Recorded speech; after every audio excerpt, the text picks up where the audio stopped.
Welcome to orbital coaching centre. आज हम लोग क्लास 11th में फिजिक्स चैप्टर 1 स्टार्ट करेंगे। फर्स्ट चैप्टर स्टार्ट हो रहा है, क्लास 11 फिजिक्स। ओके, तो फर्स्ट चैप्टर यहाँ पे देखिए फिजिकल वर्ल्ड। तो फर्स्ट चैप्टर क्या है? Physical world. तो इस चैप्टर में हम लोग जनरली फिजिक्स के बारे में पढ़ेंगे। ओके, फिजिक्स के बारे में पढ़ेंगे। तो यहाँ पे देखिए सबसे पहले फिजिक्स। What is physics? यहाँ देखिए laws that explains the physical world. कहने का मतलब ऐसे लॉज जो फिजिकल वर्ल्ड को एक्सप्लेन करते हैं, ऐसे लॉज जो फिजिकल वर्ल्ड को एक्सप्लेन करते हैं उसको हम क्या कहते हैं? फिजिक्स। यहाँ पे अगली डिफिनेशन आप देखिए फिजिक्स की, बेसिक लॉज ऑफ नेचर। कहने का मतलब नेचर में जो भी चीज़ें होती हैं वो एक लॉ से होती हैं। उस लॉ को कौन एक्सप्लेन करता है? फिजिक्स। तो कहने का मतलब ये जो फिजिक्स है, फिजिक्स एक लॉ है जो नेचर में डिफरेंट चीज़ें होती हैं, डिफरेंट फिनोमिना होते हैं, उन सब चीज़ों को एक्सप्लेन कौन करती है? फिजिक्स। तो आप याद रखिए physics laws that explain the physical world, मतलब फिजिकल वर्ल्ड के लॉज को वो क्या करती है? एक्सप्लेन करती है। तो ये है फिजिक्स। तो फिजिक्स में दो क्वालिटी को हम लोग पढ़ेंगे, जैसे एक है यूनिफिकेशन और एक है रिडक्शनिज्म। तो दो चीजें यहाँ पे हम लोग पढ़ेंगे। सबसे पहले यहाँ हम देखते हैं यूनिफिकेशन। यूनिफिकेशन क्या है? देखो, द थ्योरी ऑफ एवरीथिंग, मतलब जितने भी चीजें हैं सारी चीजों में अगर एक ही थ्योरी लग रही है, अप्लाई हो रही है, तो उसको क्या कहेंगे? यूनिफिकेशन।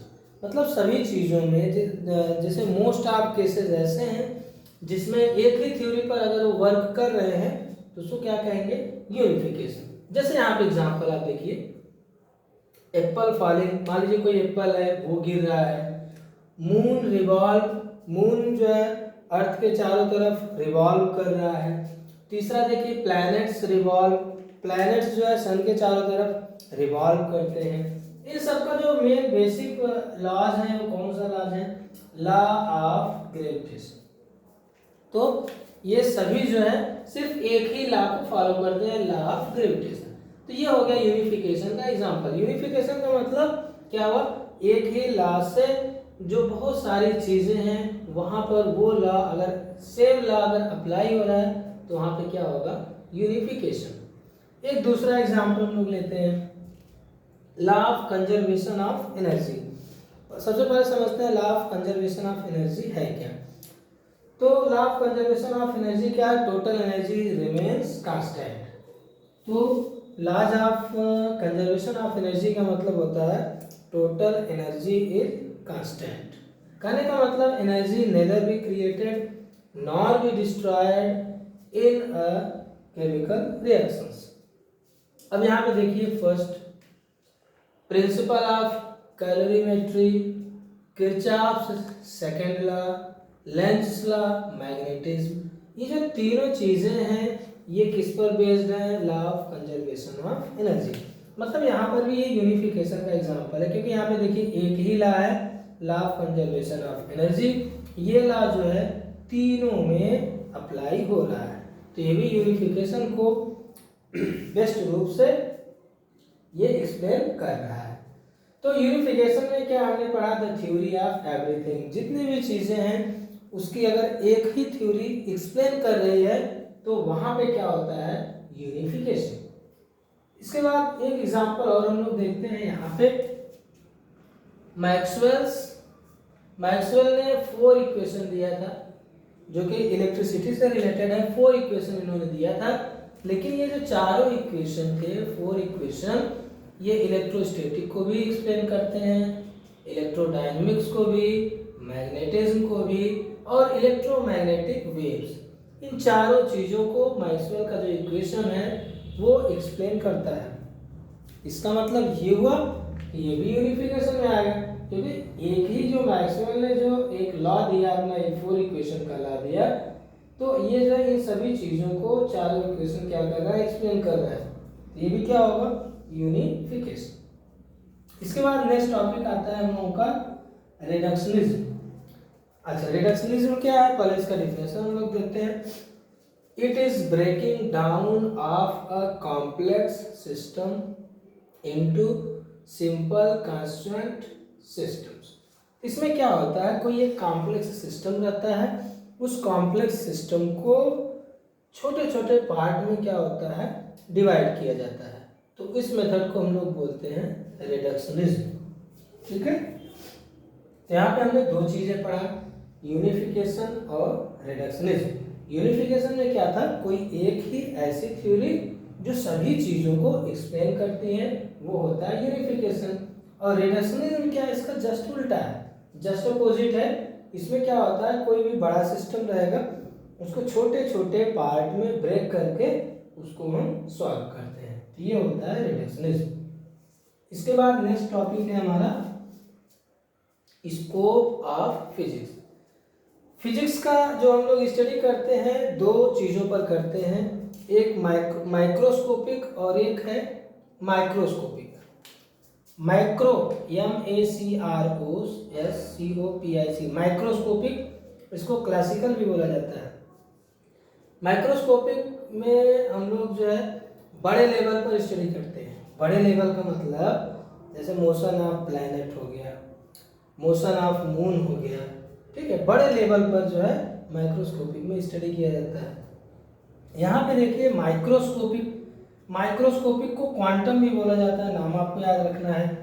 तो माइक्रोस्कोपिक या क्वांटम जो होता है, छोटे लेवल में इसको स्टडी करते हैं। छोटे लेवल जैसे एटम है, इलेक्ट्रॉन है, सेमीकंडक्टर है, इन सब चीज़ों के बारे में हम लोग स्टडी करते हैं।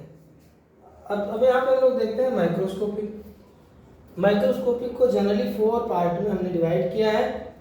पहला है मैकेनिक्स, दूसरा है थर्मोडायनेमिक्स, तीसरा है यहाँ पे इलेक्ट्रोमैग्नेटिज्म और चौथा है ऑप्टिक्स। तो ये चारों जो पार्ट हैं ये माइक्रोस्कोपिक में आते हैं।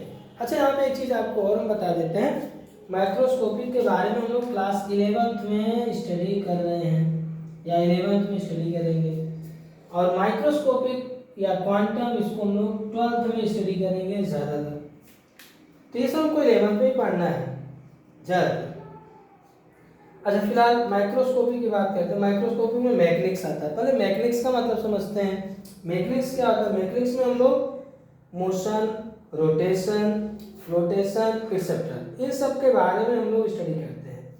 मैकेनिक्स का मतलब जैसे होता है कि कोई भी चीज़ है, कोई भी ऑब्जेक्ट है, वो मूव कर रही है, उसका मोशन कैसा है, स्ट्रेट लाइन है या कर्वीलिनियर है, ये सब चीज़ों के बारे में हम लोग मैकेनिक्स में स्टडी करते हैं।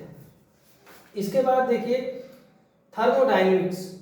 थर्मोडायनेमिक्स में हम लोग लॉस पढ़ते हैं। थर्मोडायनेमिक्स में हम लोग हीट से रिलेटेड, टेम्परेचर, ये सब चीज़ों के बारे में हम लोग स्टडी करते हैं थर्मोडायनेमिक्स।